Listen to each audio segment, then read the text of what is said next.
नमस्कार स्टूडेंट्स। आज हम लोग हमारे 12th क्लास केमिस्ट्री का सेकंड चैप्टर सॉल्यूशन उसको कंटिन्यू कर रहे हैं। लास्ट वीडियो में हमने राउल्ट के नियम के बारे में पढ़ा था। आज हम लोग पढ़ने वाले हैं आदर्श और अनादर्श विलयन के बारे में कि आइडियल सॉल्यूशन क्या होता है। तो सबसे पहले हमें ये समझना है कि आदर्श विलयन क्या होगा। तो आदर्श विलयन होता क्या है, आपको ये समझना है कि आदर्श विलयन जो होता है वह पूरे तरीके से राउल्ट के नियम का पालन करते हैं। आपको ध्यान रखना है क्या होते हैं, राउल्ट के नियम का वह पूर्णतः पालन करते हैं, आदर्श विलयन कहलाते हैं। तो देखेंगे हम लोग, हमें पढ़ना है आदर्श विलयन, ठीक है ना, आइडियल सॉल्यूशन। तो आपको ध्यान रखना है कि वे विलयन जो ताप एवं सांद्रता की किसी भी रेंज में, किसी भी स्थिति में, किसी भी परास में, वे विलयन जो ताप एवं सांद्रता की किसी भी परास में राउल्ट के नियम का पूर्णतः पालन करते हैं, आदर्श विलयन कहलाते हैं। तो आदर्श विलयन की परिभाषा तो आपको अच्छे से याद हो गई होगी कि आदर्श विलयन किसे कहेंगे, वे विलयन जो ताप एवं, ठीक है, जो ताप एवं सांद्रता की किसी भी परास में क्या करेंगे, राउल्ट के नियम का पूर्णतः पालन करते हैं, उन्हें हम क्या बोलते हैं, उन्हें हम आदर्श विलयन कहते हैं। ठीक है, अब देखिए आगे, उन्हें हम आदर्श विलयन कहेंगे तथा इनके बनने में एंथैल्पी एवं आयतन में किसी प्रकार का कोई परिवर्तन नहीं होता है, वो आदर्श विलयन कहलाते हैं। अब देखिए आदर्श विलयन, तो आपको समझना है कि जब भी कोई विलयन बनता है तो उसमें विलेय और विलायक होते हैं।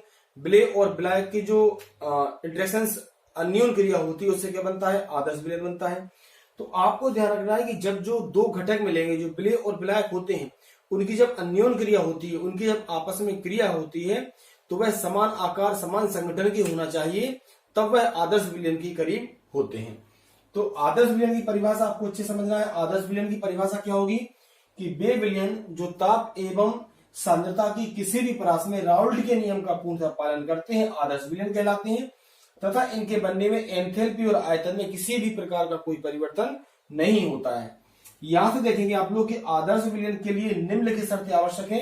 आदर्श विलयन कब बनता है, आदर्श विलयन के लिए देखेंगे आप लोग कि पहली कंडीशन कौन सी होती है कि राउल्ट के नियम का पूर्णतः पालन करते हो। ये राउल्ट का नियम है, लास्ट वीडियो में हम लोग पढ़ चुके हैं, तो ये राउल्ट के नियम का पालन भी कर रहे हैं। सेकंड, इनके बनने में एंथैल्पी और आयतन में कोई परिवर्तन नहीं होता। एच एंथैल्पी को दर्शाता है, मतलब आपको ध्यान रखना है कि इक्वल 0 लिखा है, इसका मतलब है ये आयतन है और ये एंथैल्पी है। तो आपको समझना है कि जब भी आदर्श विलयन बनेंगे तो एंथैल्पी और आयतन में किसी भी प्रकार का कोई परिवर्तन नहीं होता है। तो आदर्श विलयन आप लोग समझ रहे हैं। आदर्श विलयन क्या होगा, जब भी दो घटक को विलेय और विलायक को हम मिलाएंगे वह लगभग समान संरचना समान आकार के होते हैं, और जब वह आपस में मिलकर विलयन बनाते हैं तो वो जो विलयन बनता है उससे एंथैल्पी और जो आयतन होता है उसमें किसी भी प्रकार का कोई परिवर्तन नहीं होता। मीन्स क्या है कि आपको ध्यान रखना है कि जब विलेय और विलायक विलयन बनने के पूर्व वह जिस अवस्था में थे, विलयन बनने के बाद भी उसी अवस्था में उनकी आयतन और एंथैल्पी होती है, उससे हम क्या बोलते हैं, आदर्श विलयन कहते हैं।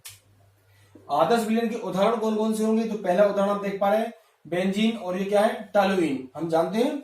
तो बेंजीन और जो टॉलुइन है, इन दोनों का जो मिश्रण है, आपको ध्यान रखना, बेंजीन का और टॉलुइन का, इनको जब मिलाएंगे हम तो ये आदर्श विलयन के, या आदर्श विलयन इसको कह सकते हैं।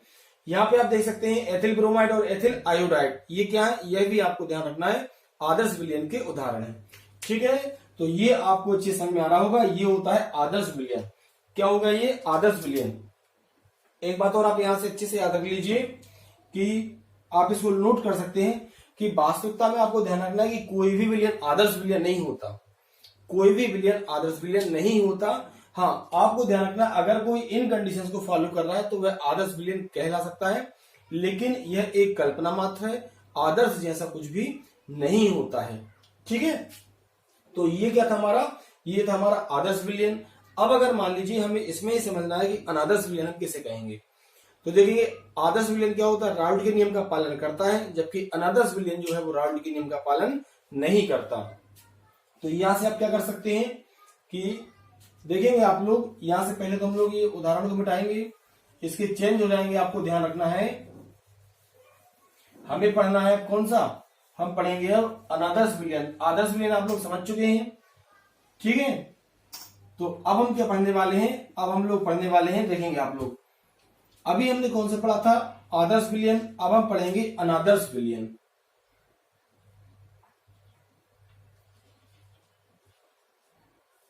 अनादर्श विलयन क्या होगा आपको ध्यान रखना है, इसमें अच्छे से देखिए आप लोग कि अनादर्श विलयन क्या हो जाएगा। तो अनादर्श विलयन क्या होगा, वे विलयन जो ताप एवं सांद्रता की किसी भी परास में राउल्ट के नियम का पूर्णतः पालन नहीं करते हैं। यहाँ पे आपको ध्यान रखना है, जो राउल्ट के नियम का पालन नहीं करते वो क्या कहलाएंगे, आपको ध्यान रखना है, वो अनादर्श विलयन कहलाएंगे। क्या कहलाएंगे, वो अनादर्श विलयन कहलाते हैं। वे विलयन जो राउल्ट के नियम का पालन नहीं करते क्या कहलाएंगे, अनादर्श विलयन कहलाते हैं। तथा इनके बनने में एंथैल्पी एवं आयतन में कोई परिवर्तन हम लिखा था नहीं होता, तो हम लिखेंगे कि जिनके बनने में एंथैल्पी एवं आयतन में परिवर्तन होता है, ये आपको ध्यान रखना है। तो वो क्या हो जाएंगे, अनादर्श विलयन। इसके एग्जाम्पल आप देख सकते हो, जैसे मान लीजिए कि एथिल आयोडाइड हो सकता है, एथिल एल्कोहल हो सकता है, एथिल एल्कोहल। तो ये सब क्या है, ये आपको ध्यान रखना, ये किसके उदाहरण हो जाएंगे, ये अनादर्श विलयन के उदाहरण हो जाएंगे। अब यहां से देखिए, तो अनादर्श विलयन की बात करेंगे हम। अनादर्श विलयन के लिए कौन कौन सी शर्तें आवश्यक होती हैं। तो अनादर्श विलयन में राउल्ट के नियम का पालन नहीं करेंगे तो हम इसको क्या कर देते हैं, यहां से नॉट इक्वल हो जाएगा। एंथैल्पी और आयतन में परिवर्तन होता है तो यहां भी हम क्या कर देंगे, इसको नॉट इक्वल कर देंगे। समझ में आ रहा है आपको अच्छे से। तो ये था हमारा आदर्श और अनादर्श विलयन। आदर्श विलयन राउल्ट के नियम का पालन करते हैं, अनादर्श विलयन राउल्ट के नियम का पालन नहीं करते। आदर्श विलयन बनने में आपको ध्यान रखना, एंथैल्पी और आयतन में किसी भी प्रकार का कोई परिवर्तन नहीं होता, जबकि अनादर्श विलयन बनने में एंथैल्पी और आयतन में परिवर्तन होता है। इसके लिए भी 3 कंडीशन होती हैं और दोनों के लिए 3 कंडीशन होती हैं। इसमें परिवर्तन होगा अनादर्श में, जबकि आदर्श में कोई परिवर्तन नहीं होगा। अब आपको यहां से याद रखना है, ये जो अनादर्श विलयन होते हैं, ये अनादर्श विलयन 2 प्रकार के होते हैं। अनादर्श विलयन कितने प्रकार के होते हैं, 2 प्रकार के। एक होते हैं धनात्मक विचलन दर्शाने वाले अनादर्श विलयन और एक होता है ऋणात्मक विचलन दर्शाने वाले अनादर्श विलयन। तो देखिए अनादर्श विलयन के प्रकार। अनादर्श विलयन आपको ध्यान रखना 2 प्रकार का होता है। पहला होता है धनात्मक विचलन दर्शाने वाले अनादर्श विलयन और सेकंड होगा हमारा ऋणात्मक विचलन दर्शाने वाले अनादर्श विलयन। तो अनादर्श विलयन सबसे पहले याद रखना है आपको कि अनादर्श विलयन कितने प्रकार का होता है। अनादर्श विलयन होता है 2 प्रकार का। कौन कौन सा होगा, धनात्मक विचलन दर्शाने वाले अनादर्श विलयन और ऋणात्मक विचलन दर्शाने वाले अनादर्श विलयन। सबसे पहले हम लोग पढ़ेंगे धनात्मक विचलन दर्शाने वाले अनादर्श विलयन को, कि धनात्मक विचलन कौन दर्शाता है। तो देखेंगे आप लोग कि वह अनादर्श विलयन, ठीक है, हम अनादर्श विलयन के प्रकार की बात कर रहे हैं यहाँ पे। तो आपको ध्यान रखना है क्या होगा, यह वह अनादर्श विलयन जिसका वास्तव, मतलब अनादर्श विलयन का वास्तव राउल्ट के नियम के आधार पर अपेक्षित वास्तव की अपेक्षा अधिक होता है, उसे धनात्मक विचलन दर्शाने वाला क्या कहेंगे हम, उसे धनात्मक विचलन दर्शाने वाला अनादर्श विलयन कहते हैं। तो यहाँ पे ध्यान रखिए कि 2 वास्तव की तुलना की जा रही है। किस के वास्तव की तुलना, एक तो बात की जा रही है अनादर्श विलयन के वास्तव की और एक बात की जा रही है राउल्ट के नियम के आधार पर जो वास्तव निकला है उनकी। लेकिन इनमें से अधिक किसका है, तो वह अनादर्श विलयन जिसका वास्तव राउल्ट के नियम के आधार पर अपेक्षित वास्तव की अपेक्षा कैसा होता है, अधिक होता है। मतलब अनादर्श विलयन का जो वास्तव है वह कैसा होगा, अधिक होता है। अगर ऐसी कंडीशन होती है तो वो जो विलयन है वह कैसा होता है, धनात्मक विचलन दर्शाने वाला विलयन होता है। देखेंगे हम बात कर रहे हैं अनादर्श विलयन की। तो आपको पहली कंडीशन याद रखना है अच्छे से कि वह अनादर्श विलयन, आप देख सकते हैं, वह अनादर्श विलयन जिसका वास्तव राउल्ट के नियम के आधार पर अपेक्षित वास्तव की तुलना में कैसा होता है, अधिक होता है। कैसा होता है, अधिक होता है, उसे धनात्मक विचलन दर्शाने वाला अनादर्श विलयन कहते हैं।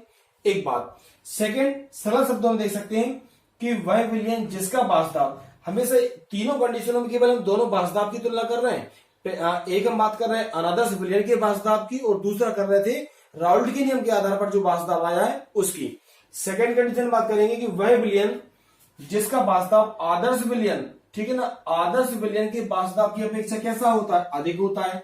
अब मान लीजिए कि आपके पास 2 विलयन है, एक अनादर्श विलयन का वास्तव है और एक आदर्श विलयन का वास्तव है। समझ में आ रहा है, एक हमारे पास क्या है, आदर्श विलयन का, अनादर्श विलयन का वास्तव है और एक किसका हमारे पास, आदर्श विलयन का वास्तव है।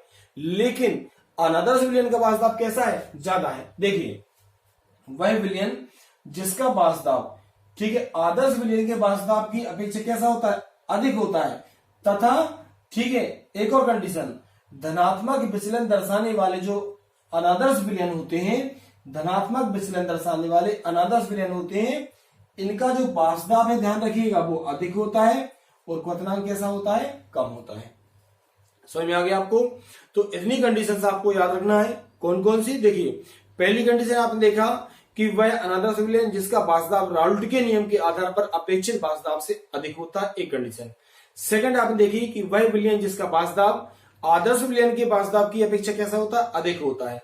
हम लोग पढ़ रहे हैं धनात्मक विचलन दर्शाने वाले अनादर्श विलयन। आपको याद रखना, अगर कोई विलयन है और वह धनात्मक विचलन दर्शा रहा है तो उसका जो बाष्पदाब है वो कैसा होगा, अधिक होगा, और उसका क्वथनांक कैसा होता है, कम होता है। तो इसे हम बोलते हैं धनात्मक विचलन दर्शाने वाले अनादर्श विलयन। उदाहरण आप देख सकते हैं एसीटोन और बेंजीन। तो एसीटोन और बेंजीन का जो मिश्रण है वो कैसा होगा, धनात्मक विचलन दर्शाने वाला अनादर्श विलयन होगा। ऐसा क्यों होता है? तो देखिए कारण इसका कारण है, मान लिया कि हमारे किसी विलयन में दो घटक हैं, हम जानते हैं किसी भी विलयन में दो घटक होते हैं, विलायक और विलेय। तो मान लीजिए एक घटक हमारे पास कौन सा है, विलायक है, जिसे हम ए बोलते हैं। एक घटक हमारे पास कौन सा है, विलेय, जिसे हम बी बोलते हैं। यदि मान लीजिए ए और बी मतलब विलेय और विलायक, यदि ए और बी के बीच में लगने वाला जो आणविक बल होता है, समझ में आ रहा है, यदि विलायक और विलेय के बीच में लगने वाला जो आणविक बल है उसका मान ए मतलब विलायक विलायक तथा बीवी मतलब विलेय और विलेय, इनके बीच में जो लगने वाला आणविक बल के मान की अपेक्षा कैसा होता है, कम होता है, तो वह अनादर्श विलयन क्या करता है, धनात्मक विचलन दर्शाता है। समझ में आ रहा है आपको? देखिए मान लीजिए कि ए और ए ये दोनों क्या है, आप देख पा रहे हैं, ए यहाँ पे क्या हुआ, विलायक और विलायक, और मान लीजिए बी और बी विलेय, और ये क्या हुआ, ठीक है, विलेय। इनके बीच में जो लगने वाला आणविक बल होता है वह ए और बी के बीच में जो आणविक बल लगता है, तो देखिए माना किसी विलयन में दो घटक हैं, विलायक ए और बी, तो ये हुए। यदि ए और बी के मध्य लगने वाले आणविक बल का मान मतलब इनके मध्य लगने वाले आणविक बल का मान ए मतलब ये, तथा बीबी के मध्य लगने वाले आणविक बल के मान की अपेक्षा कैसा होता है, कम, मतलब ये कंडीशन होती है, आपको ध्यान रखना है। इनके बीच में जो आणविक बल लगेगा वह इनके बीच में लगने वाले आणविक बल की तुलना में कैसा होता है, कम होता है, तो वह अनादर्श विलयन जो है वो धनात्मक विचलन दर्शाता है। आपको ये कंडीशन अच्छे से याद रखना है। एसीटोन और बेंजीन इसके क्या हो जाएंगे, उदाहरण हो जाएंगे। तो अनादर्श विलयन दो प्रकार का होता है। पहला हमने देखा धनात्मक विचलन दर्शाने वाला अनादर्श विलयन, और सेकंड हम देखेंगे कौन सा, ऋणात्मक विचलन दर्शाने वाला अनादर्श विलयन। अब इसमें देखिए आप, अगर मान लीजिए हम यहां पे लिखें ऋणात्मक विचलन दर्शाने वाले अनादर्श विलयन, तो यहां पे हो जाएगा ऋणात्मक विचलन दर्शाने वाले अनादर्श विलयन। तो देखिए पहले हमने पढ़ा था धनात्मक विचलन दर्शाने वाले अनादर्श विलयन, और अब हम पढ़ रहे हैं ऋणात्मक विचलन दर्शाने वाले अनादर्श विलयन। अब उसमें क्या होगा, देखिए हम अब पढ़ रहे हैं ऋणात्मक विचलन। ध्यान से देखेंगे आप लोग कि ऋणात्मक में क्या क्या होगा। तो वह अनादर्श विलयन जिसका बाष्पदाब मतलब किसका, ऋणात्मक विचलन दर्शाने वाले अनादर्श विलयन का बाष्पदाब राउल्ट के नियम के आधार पर अपेक्षित बाष्पदाब की अपेक्षा अधिक नहीं, अब यहां पे हो जाएगा कम होता है। कैसा हो जाएगा, ये कम होता है, उसे क्या कहेंगे हम, उसे ऋणात्मक विचलन दर्शाने वाला अनादर्श विलयन कहते हैं। ठीक है ना। पहले आपको ध्यान रखिएगा ये जो बाष्पदाब था अधिक था, लेकिन अब कैसा हो जाएगा, ये कम हो जाएगा। तो क्या हो गई परिभाषा हमारी, वह अनादर्श विलयन जिसका बाष्पदाब राउल्ट के नियम के आधार पर अपेक्षित बाष्पदाब की अपेक्षा कैसा होता है, कम होता है, उसे ऋणात्मक विचलन दर्शाने वाला अनादर्श विलयन कहते हैं। आगे देखेंगे कि सरल शब्दों में वह विलयन जिसका बाष्पदाब आदर्श, अभी यहां से देखिए ना, आदर्श विलयन के बाष्पदाब की अपेक्षा अधिक होता है, तो यहां हो जाएगा कम होता है। कैसा हो जाएगा, ये कम होता है। तथा यहां से देखेंगे अब ये जो धनात्मक विचलन है इसकी जगह हो जाएगा हमारा ऋणात्मक विचलन, तथा ऋणात्मक विचलन दर्शाने वाले अनादर्श विलयनों का बाष्पदाब अब अधिक की जगह कैसा होगा, इनका बाष्पदाब कम हो जाएगा। कैसा हो जाएगा, इनका बाष्पदाब कम, एवं क्वथनांक कैसा हो जाएगा, अधिक होता है। क्वथनांक कैसा होता है, अधिक होता है। ठीक है, उदाहरण भी अपने बदल जाएंगे। तो यहां से अब आप ये पूरी परिभाषा चीज पढ़ सकते हैं कि वह अनादर्श विलयन जिसका वास्तव राउल्ट के नियम के आधार पर अपेक्षित वास्तव की अपेक्षा कम होता है, उसे ऋणात्मक विचलन दर्शाने वाला अनादर्श विलयन कहते हैं। सरल शब्दों में हम कह सकते हैं कि वह विलयन जिसका वास्तव आदर्श विलयन के वास्तव की अपेक्षा कैसा होता है, कम होता है, तथा ऋणात्मक विचलन दर्शाने वाले अनादर्श विलयन का वास्तव कैसा होता है, कम होता है, एवं क्वथनांक कैसा होता है, इनका अधिकतम होता है। इसके उदाहरण देख सकते हैं आप, बहुत सारे उदाहरण है इसके, लिख सकते हैं आप लोग। CH3Cl प्लस क्या हो जाएगा आपका बेंजीन। ठीक, ये और भी बहुत सारे उदाहरण होते हैं, ये आप लिख सकते हैं। क्लियर होना आपको अच्छे से समझ में आ रहा है ये? ठीक, तो यहां से आप ये पूरा देख सकते हैं। इसके और भी एग्जाम्पल आप लिख सकते हैं, जैसे कि मान लीजिए H2O प्लस HCl, ये सारे इसके क्या होते हैं, उदाहरण होते हैं। आगे देखिए अब इसका कारण क्या होता है। अब इसमें आपको ध्यान रखना है कि माना कि विलयन में दो घटक विलायक A तथा विलय क्या है हमारा B है। यदि A और B के मध्य लगने वाले आणविक बल का मान AA तथा BB के मध्य लगने वाले आणविक बल के मान की अपेक्षा कम होता है, तो यहां पे हो जाएगा कैसा होता है, ये अधिक होता है। कैसा हो जाएगा, ये अधिक हो तो अनादर्श विलयन जो है वो ऋणात्मक विचलन दर्शाते हैं। क्या हो जाएगा, ऋणात्मक विचलन दर्शाते हैं, और यहां पे क्या हो जाएगा, ये सिंबल चेंज हो जाएगा। मतलब इनका जो आणविक बल है वह इस बल की तुलना में कैसा हो जाएगा, कम होता है। तो ठीक है, उम्मीद करता हूं कि आपको आदर्श और अनादर्श विलयन अच्छे समझ में आ रहे होंगे। ठीक है, ज्यादा से ज्यादा मेरे वीडियो को लाइक कीजिए, शेयर कीजिए। धन्यवाद।